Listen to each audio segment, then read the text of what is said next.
Bonjour à tous, j'espère que vous allez bien. Je vous retrouve aujourd'hui pour vous parler de l'améthyste. Alors pour les personnes qui ne me connaissent pas, je suis Tania Paysan, réflexologue magnétiseuse et lithothérapeute à Landéen dans les Côtes d'Armor, 22 400. Alors je vous présente aujourd'hui l'améthyste. Donc l'améthyste, elle est violette. Donc moi je l'ai en bracelet classique et en bracelet dépoli, c'est-à-dire mat et là brillante. Je l'ai également en pierre roulée, donc violette, ou en pendentif. Alors ici c'est violet et blanc parce que ça c'est de l'améthyste dent de chien et elle n'est pas tout à fait de la même couleur. J'ai aussi les pendentifs améthyste classiques et les géodes d'améthyste. Alors les géodes, puisque j'en parle, c'est fait pour recharger les pierres, les bracelets, les colliers, les pendentifs, mais de toutes les pierres, pas uniquement améthyste. Alors par exemple, hop, le bracelet ici, vous pouvez poser une pierre là, et voyez, la grosse géode par exemple, elle se tourne, donc vous pouvez la mettre comme ceci par exemple, poser le bracelet et poser une pierre ici par exemple. Et la géode, elle va faire son travail de rechargement toute seule. Donc l'améthyste, qu'est-ce que c'est et quelles sont ses vertus? Eh bien l'améthyste, c'est une pierre apaisante et purifiante. Elle va permettre de calmer le mental et de retrouver son calme, sa sérénité et de s'apaiser. Donc elle permet également d'éviter les insomnies, de permettre de retrouver un bon sommeil, favoriser les rêves doux.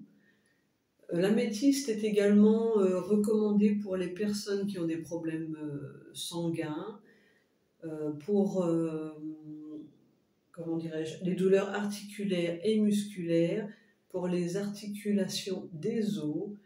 Elle est très très bien aussi pour la méditation puisqu'elle permet de retrouver son calme intérieur et de se reconnecter à soi-même. Donc, elle est reliée au chakra coronal et au chakra du troisième œil, puisque très bonne pour la méditation. L'améthyste, elle permet aussi de faire baisser la fièvre, de calmer les douleurs gastriques, par exemple. Qu'est-ce qu'elle permet d'autre? Elle permet de chasser les pensées obsessionnelles et elle est très bénéfique aussi pour l'acide urique et pour les douleurs gastriques, je ne sais pas si je l'ai déjà dit. Elle aide aussi à baisser la fièvre, alors pour les enfants ou pour les adultes.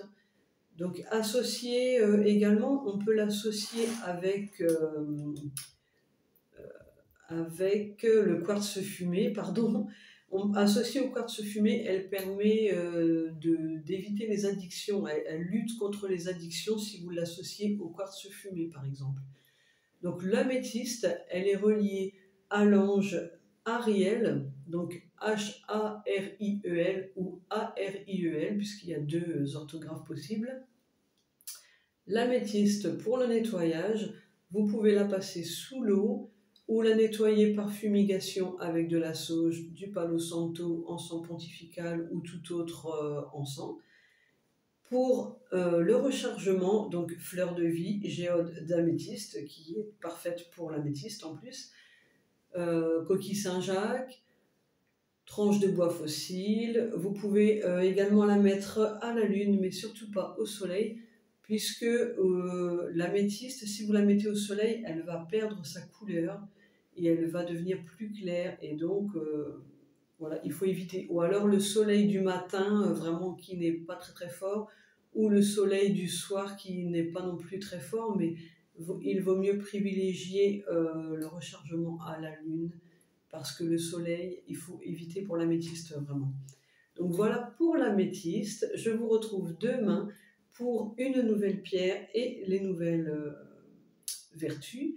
Je vous souhaite une très belle journée lumineuse. Prenez soin de vous et n'hésitez pas à me contacter au 06 35 41 66 64. À très vite.